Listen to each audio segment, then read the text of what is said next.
Ang introduction ng mga leaders sa loob ng Neo Heroes, pati na rin ang mga big time na mga individual na sumusuporta dito at ang pundasyon, ang top 1 hero at ang nagkokontrol sa buong Neo Heroes na organization na si Blue, ang anak ni Blast. Especially ang pinakamahalagang parte ng chapter na ito, ang pagpapatuloy ng sagupaan sa gitna ni Blast at ni Empty Void. What is up you guys? It is the updated Wee, but sa video na ito ay tatalakayin natin ang manga chapter ng One Punch Man, specifically ang chapter 206. Huwag niyo kalimutang mag-iwan ng like, mag-subscribe at i-ring ang bell button para ma-notify kayo tuwing magkakaroon tayo ng bagong video about sa One Punch Man. Kaya naman huwag na natin patagalin pa. Let's go!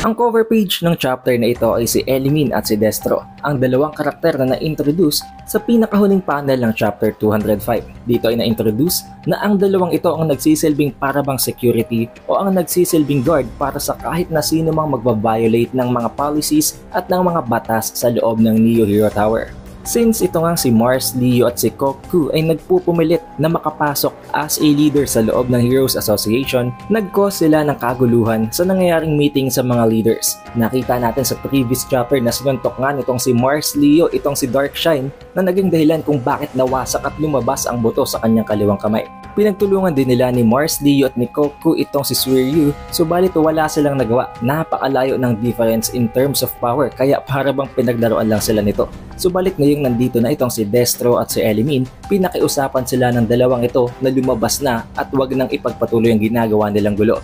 Sumunod naman itong si Koku, subalit ito namang si Mars, Leo, patuloy pa rin ang pagsisigaw at ang pagwawala. Habang binabantaan pa ang dalawang ito na wag daw siyang hahawakan dahil napakasakit daw ng kanyang nabali na kamay. Dito ay galit na galit din siya kay Koku dahil ang pinakaunang plano pala nila ay ang patumbahin at pabagsakin ng isa sa mga leaders, therefore silang dalawa ang papalit at ang magte-take place. Pero kitang-kita naman sa panel na ito na para bang ayaw na lamang kumibo nitong si Koku. Dito ay pinagsabihan pa nga siya nitong si Mars, Leo na puro dekorasyon lang daw ang pagiging cyborg niya at wala naman siyang kwenta. Pero maging sa mga sinasabi ni Mars, Leo, hindi man lamang nag-flinch, hindi man lamang nagre-react itong si Koku na para bang takot na takot siya. Kaya tinanong na siya ni Mars, Leo kung anong problema.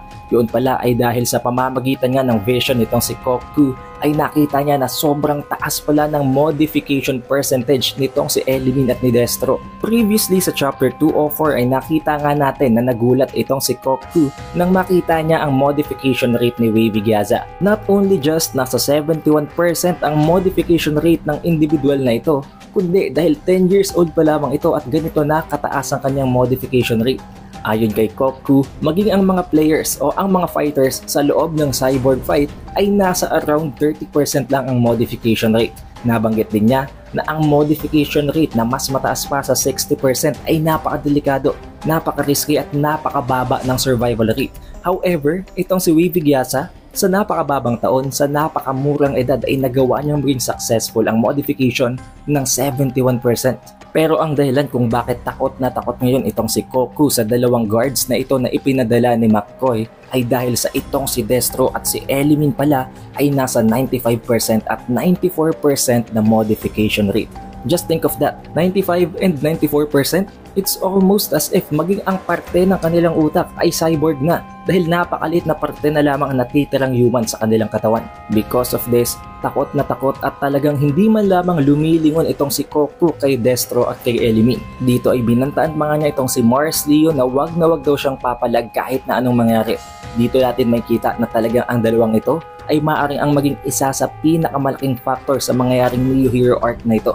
Surely, mga halimaw ang dalawang securities na to. Maybe around A-class or maybe even around S-class. Matapos naman nilang mapalayas ang dalawang nagkokos ng kaguluhan na yon, bigla namang parang nawala ng malay at nanghina ang mga tuhod ni Wavy Gyaza. Nang dahil dito, agad namang tumulong itong si Wild Emperor. As you know guys, Wild Emperor na ang pangalan nitong si Child Emperor dahil ayaw niya nang pinagtatawanan siya sa kanyang pangalan na yon. Subalit sinabi naman sa kanya ni Wavy Gyaza na okay lang siya, nakakaramdam lamang siya ng mild headache. Pero dito ay may narinig na iba pang mga boses, ibang impormasyon itong si Wild Emperor. Dito ay nakuha niya ang napaka-importanteng impormasyon na ang utak pala nitong si Wavy Gyasa ay nakakonekta na sa server ng Neo Hero Association o ng organisasyon na ito nang dahil sa ginawa niyang surgery. And not just that, nang dahil na nga sa may koneksyon na ang utak ni Wavy Gyasa at ang server ng Neo Heroes, napansin at nararamdaman niya na para bang merong nagmamatsyag at meron talagang nagsaspy sa kanilang system. Upon knowing this, biglang nagulat itong si Child Emperor. Naisip niya na maaaring ma-figure out nitong si Wavy Gyasa na nagsaspy at may undercover operations silang dalawa nitong si Sekingar. Nang dahil din sa kanyang napaka-unusual na reaksyon na para ba siyang nagulat, nagsimula na sa kanyang maghinala si Wavy Gyasa. At kung papansinin natin ang art na ito, this just shows kung gaano talaga ka-talented si Murata pagdating sa pagdrawing. Napaka-solid ng details ng pagkakadrawing niya maging sa mata nitong si Wavy Gyasa. Buti na lamang nang dahil sa alam nga natin na womanizer itong si Suiryu, agad siyang nag-act habang binubuhat itong si Wavy Gyasa at sinasabing hindi ito tama. Hindi nila pwedeng hayaan na masama ang feeling nitong si Wavy Gyasa at dapat siyang dalhin sa infirmary. Knowing also in the previous chapters na matapos ngang hawakan nitong si Suiryu si Wavy Gyasa ay naramdaman niyang napakainit nito.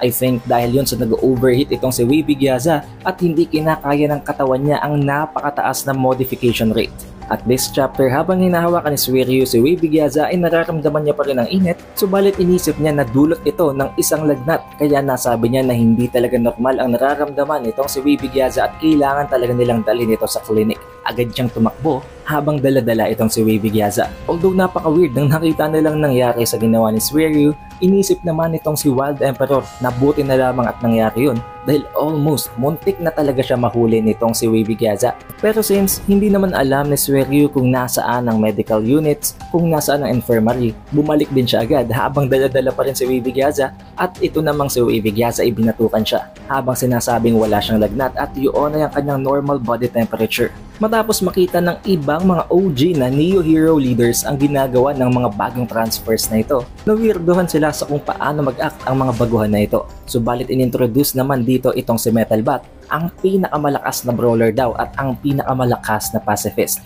Subalit pinagtawanan siya dito ni Ryumon at sinabihan pa siya na isang idiot.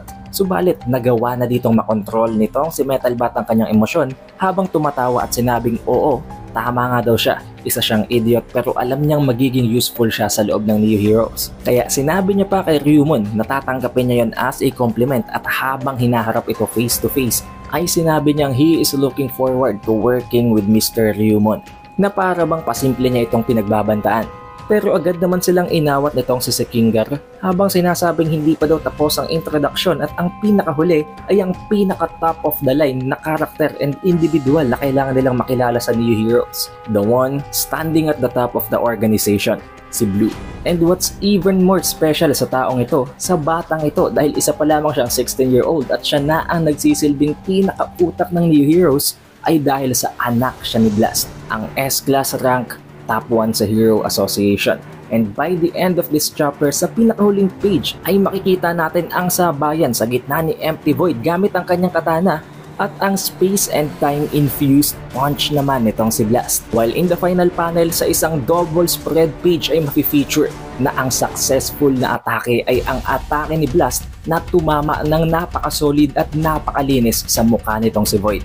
And that is where the chapter ends sa introduction na ginawa sa loob ng Neo Heroes sa pagpapakilala ng anak ni Blast. Ang laban sa gitna ni Blast at itong si Empty Void, surely magpapatuloy ito pag-release ng susunod na chapter na ang chapter 207. At siya nga pala guys, I just want to tell you na gumagawa din tayo ng webcomic chapters para sa One Punch Man. And one of the latest episode or latest topics na ginawa natin doon na hindi pa nagka-take place sa manga ay ang pag-transform ni Amai Mask sa kanyang true monster form para talunin ang isang monster na mas malakas pa sa disaster level dragon at ang naging konfrontasyon nila ni Saitama.